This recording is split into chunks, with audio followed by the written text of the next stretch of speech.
It's about getting to the truth, no matter what. Well, we've heard a little bit about it. This is the National. You asked the question properly, I'll answer. The revelations touched off a firestorm. Since Canada's spy agency is making an announcement. CBC News, we're there for you. Sunwing President Mark Williams tells me there was a direct threat to the safety of the aircraft en route to Panama City this morning. One man was arrested earlier today after Williams said he became agitated and made a threat. And the plane was about 45 minutes into the flight. It was over sort of the West Virginia area when it was turned around and brought back into Pearson Airport. 183 passengers, 2 pilots, and 4 crew members were on board that plane. Now, the plane was met by security personnel and police, and all passengers were then taken by bus back to the terminal here, where they've just gone through security to be rescreened. Their baggage has been rescreened, and they'll depart again around 3 o'clock for Panama City. And the plane itself is also undergoing a thorough security inspection and sweep right now. Linda, do we know anything about the man and what he said?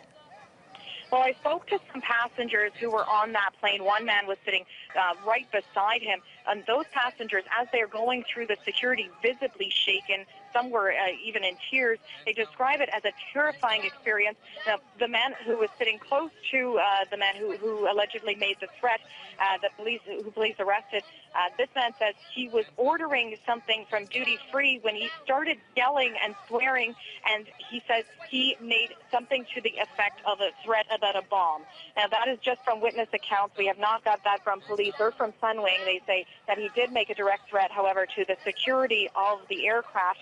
And they describe after that quite a commotion on the plane. One woman said she was crying. They landed the plane and police boarded. They say they were yelling when they got on the plane, hands up, heads down. People were, as you can imagine, just terrified, still shaken as they're whisked back through security here onto another flight to Panama City to finally, hopefully, start a well-deserved long-awaited vacation. No Carol. kidding, Linda. Like, you know, it's fascinating. We're looking at the video now. You can see the chaos. You can see people are very, very concerned.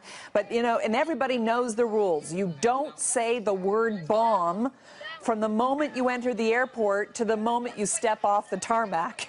Absolutely, yeah. And from what people I've spoken to who are on that plane, do believe that the person just became very agitated and just dropped the wrong word.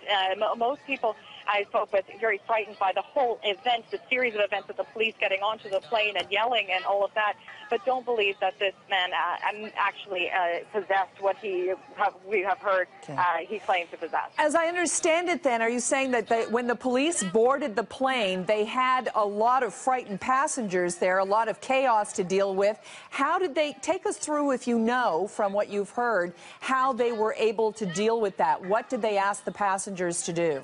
Well, I know that they said put your heads down, put your hands up. They do that obviously so they could see people's hands, but also so they could they want to be able to identify quickly who it is that they're looking for on the plane.